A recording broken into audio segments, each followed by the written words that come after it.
Hi guys, what's up? Panimishan Wayne today. Tara, pag-usapan nga natin itong batuhan ng putik between Senator Joel Villanueva at saka kay Congressman Zaldico.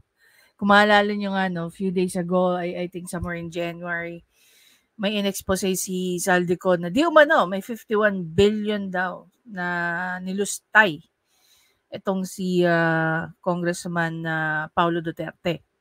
Nung siya ay na-interview, tinanong siya kung meron siyang mga ebidensya laban kay Congressman Pulong, wala siyang may pakita. So, I really thought it was just something na inano niya kay ano. Pero ugali pala niya eh. No? Yung mag-character assassinate, yung mangbato ng putik, yung magpahid ng putik sa ibang tao. So, hindi na tayo dapat ma-surprise kung bakit niya rin yan ginawa dito kay Senator Joel Villanueva. Okay. Ang problema kasi guys, no, even before natin pag-usapan, i-play muna natin yung ito.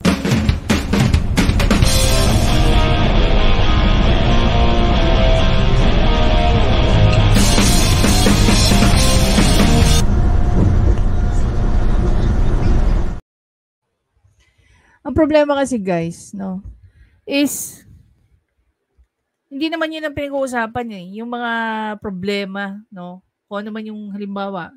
How would we know? Like ako, hindi ko maalam, wow, may kaso pala si Zaldico.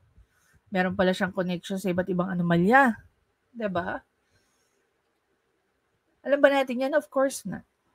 Inumpisahan mo si Senator Joel Villanueva. This is a fair warning to people who's going to attack Senator Joel Villanueva.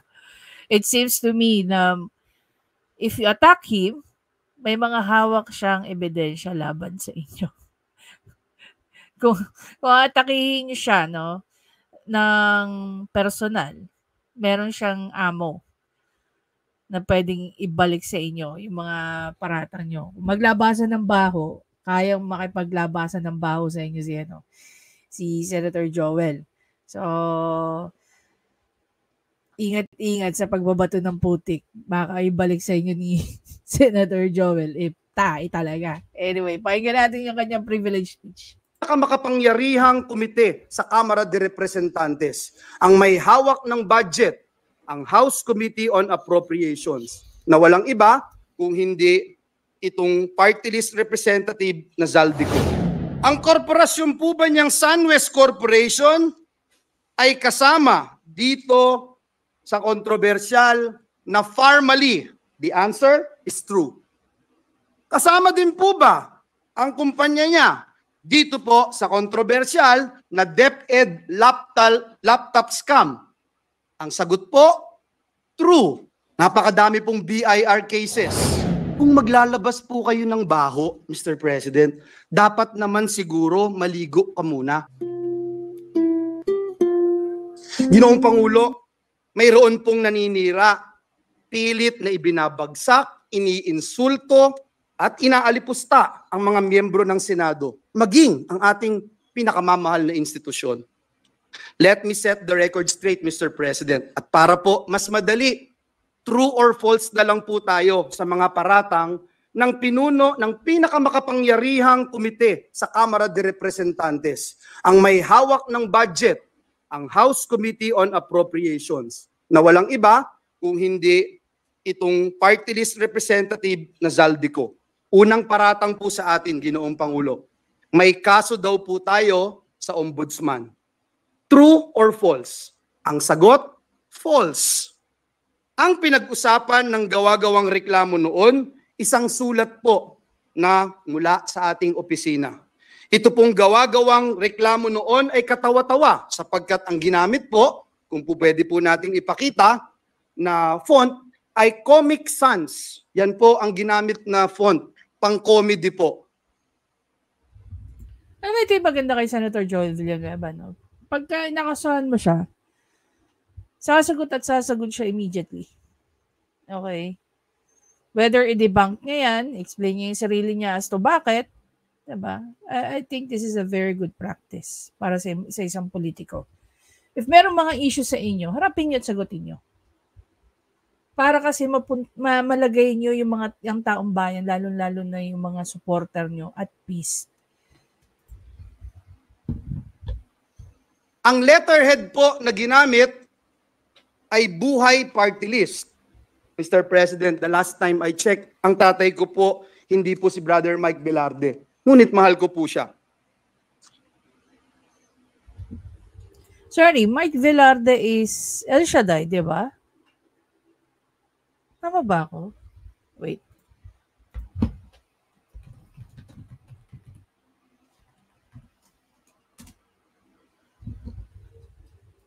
Tama nga ako. Mike Velarde.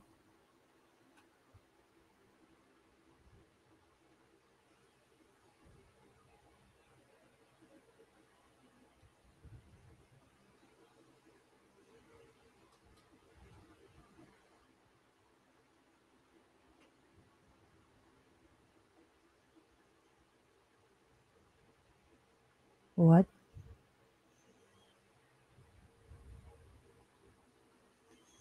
Tapos meron pa siyang party list. O, di ba?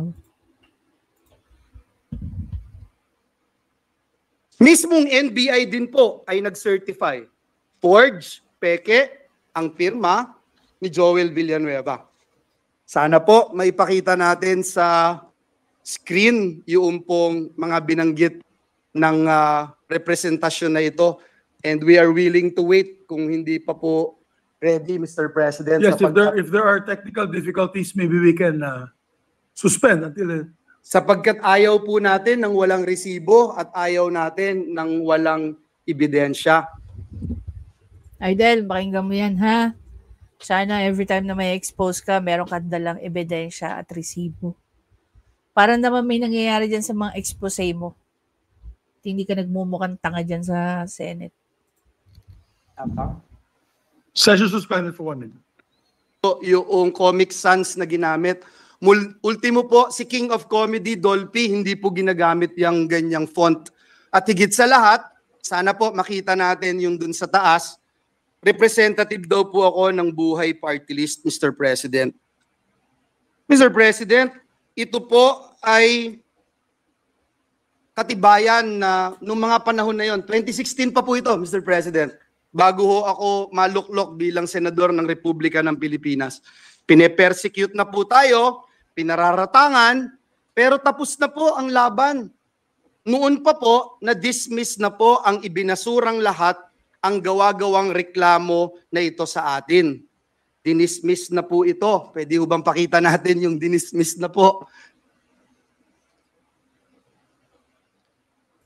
Ginoong Pangulo, na-dismiss na po sa probable ulit ng makapangyarihang siya sa away na hindi niya away sa atin.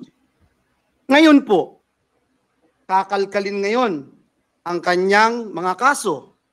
Nakakalungkot po dahil kaibigan naman po natin siya. Pero dahil po... Alam mo, pag ang isang tao, trinaydor ka, ibig sabihin, hindi mo na yan kaibigan. Kalimutan mo ng kaibigan yan. Once yan ay trumaydor sa'yo. Once yan ay umatake na sa'yo na wala sa hulog, hindi na kaibigan tawag dyan.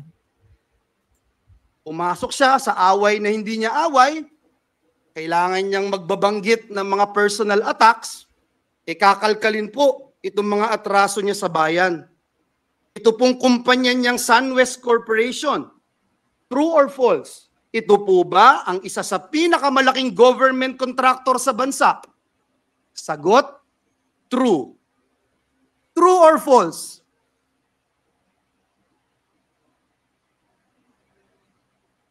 Ang korporasyon po ba niyang SunWest Corporation ay kasama dito sa kontrobersyal na Farmally case dito na inimbestigahan sa Senado na kasuhan ng Senado? The answer is true. Kasama din po ba ang kumpanya niya dito po sa kontrobersyal na DepEd laptop scam? Ang sagot po, true. Pinakakasuhan din po ng Senado ang kumpanyang ito. Napakadami pong BIR cases. Madali po maghanap, Mr. President. Madali po kuhanin ang panig ng mga taga-BIR. Kung ilang kaso mayroon ang kanyang mga korporasyon. Bukod po dito, yung reklamo po sa ombudsman ng anti-corruption group na ang pangalan Task Force Kasanag International, meron din pong 50 billion na kaso na kinakaharap ang taong ito.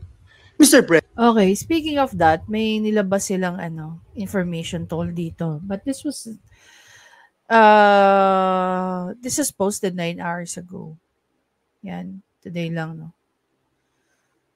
So lumalabas nga rito na as of February 9, 2023, wala daw pong pending criminal case or administrative case itong si Zaldico sa Office of the Ombudsman. Okay? But this was 2023, February. So kailan tong sinasabi ni Senator Joel? Kailan na i-file? President. Kung maglalabas po kayo ng baho, Mr. President, dapat naman siguro maligo ka muna. Ang masaklap po, Ginoong Pangulo, sa kabila po ng track record na ito ni Mr. Zaldico, ang masaklap po, inappoint po siya ng Kamara de Representantes bilang tagapagbantay ng kaban ng bayan. Si Dracula, inappoint mo bilang tagapagbantay ng blood bank ng bayan. So, Senator Joel, what are you trying to insinuate here? Meron ka bang trust issue kay Zaldico? 'Di ba?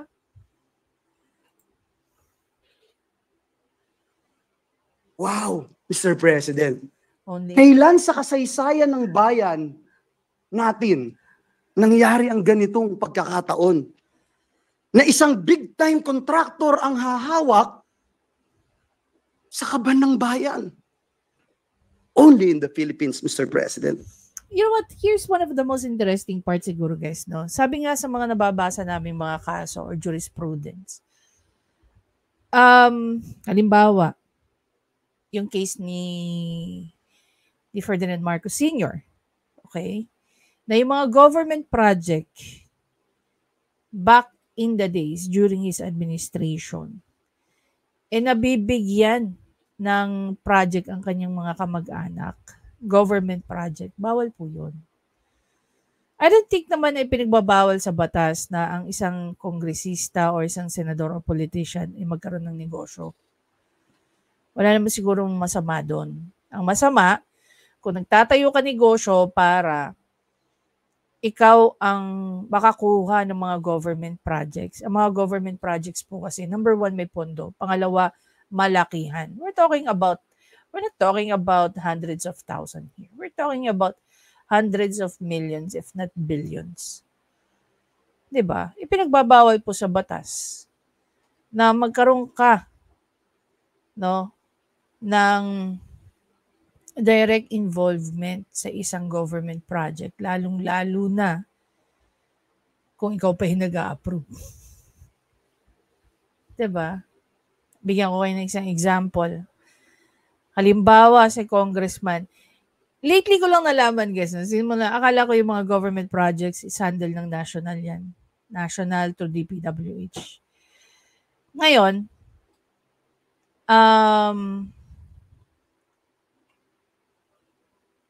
pag nagtanong pag nagtanong ang contractor, kaninong project yan? National o local? Pag sinabi pa lang local, project ni congressman, project ni mayor, project ni barangay chairman, ganyan. Pero normally, si barangay chairman, guys, napakaliit lang yan. Hindi yan pagkakainteresan masyado ng mga politiko. Hindi gaya ng project ni congressman. Ang project kasi ni congressman, normally, sa isang distrito, guys, may ilang bayan siyang handle. So, come to think of it, kung gaano karami ang pwede niya maging project sa kanyang distrito. Meron din isang distrito, may tinatawag tayong mga lone district. Ibig sabihin, sa isang buong bayan, siya lang ang congressman. Saan ba yung mga yon? I think,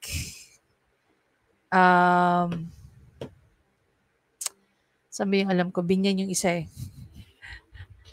Yun yung alam ko, Binyan. Malit lang po ang Binyan.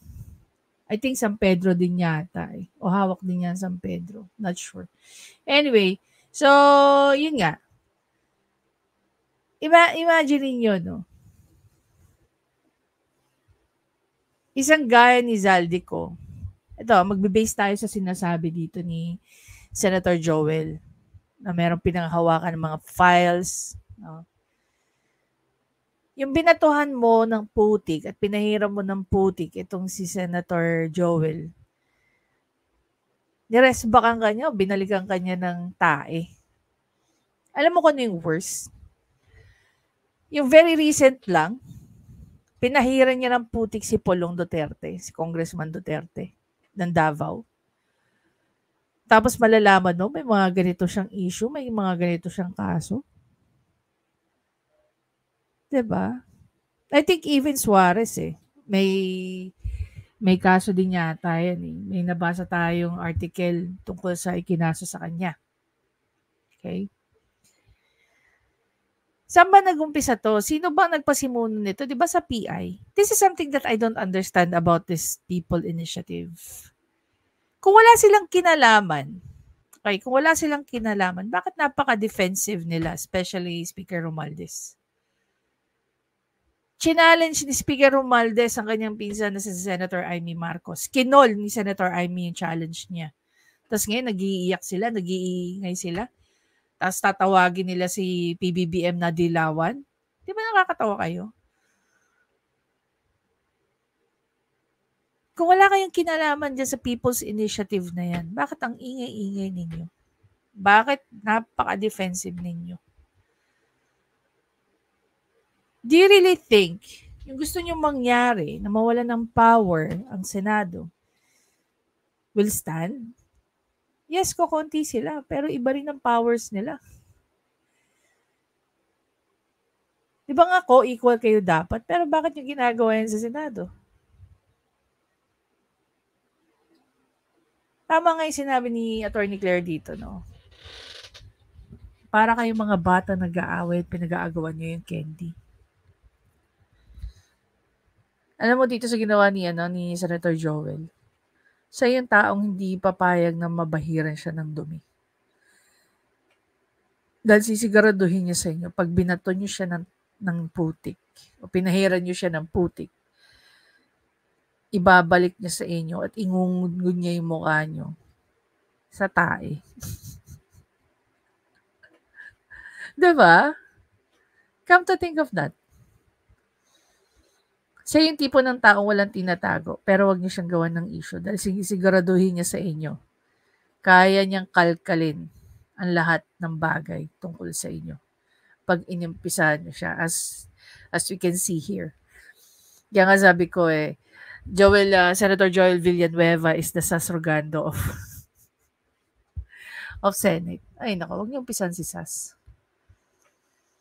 Wag niyo napatunayan ko, nakita ko na yan. Talagang mag-uungkat yan ng mga kung ano-ano laban sa inyo. Hindi naman yan nag-uumpisa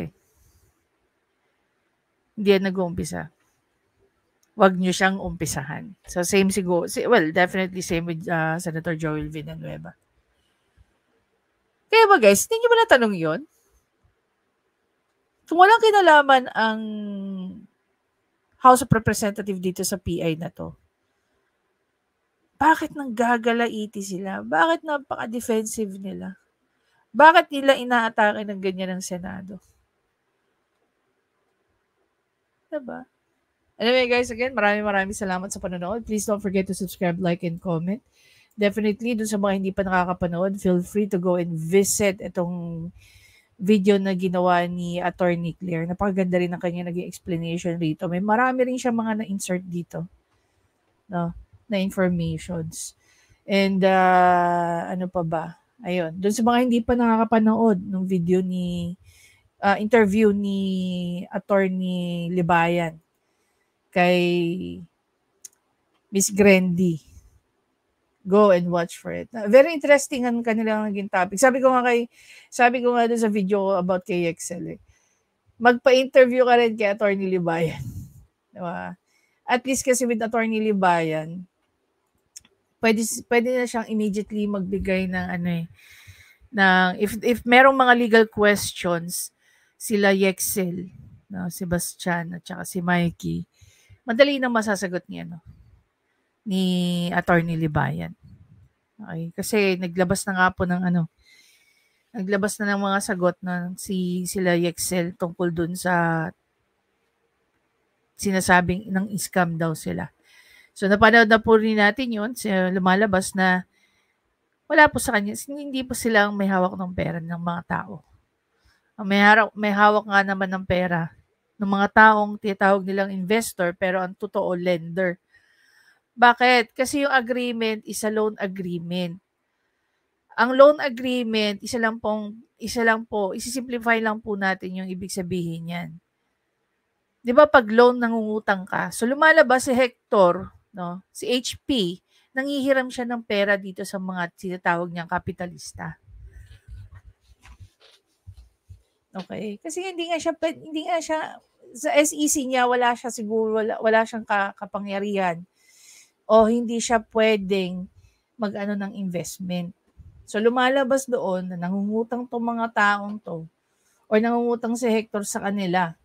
So kung utang yan, there's a big probability na pwede pa nilang, of course, may pananagutan na ibalik sa kanila yan. Otherwise, pwede maging large-scale estafa at kung ano-ano pa. So, yun lang on the top of my head. No? Pag nalaman na natin yung totoong storya or yung iba pang details dyan sa nila Mikey at saka Yexel, definitely, Attorney Libayan or even Attorney Claire can give them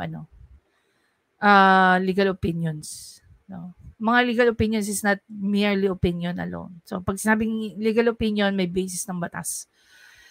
And as we all know naman, when it comes to Attorney Libayan's channel, we always talk about the law.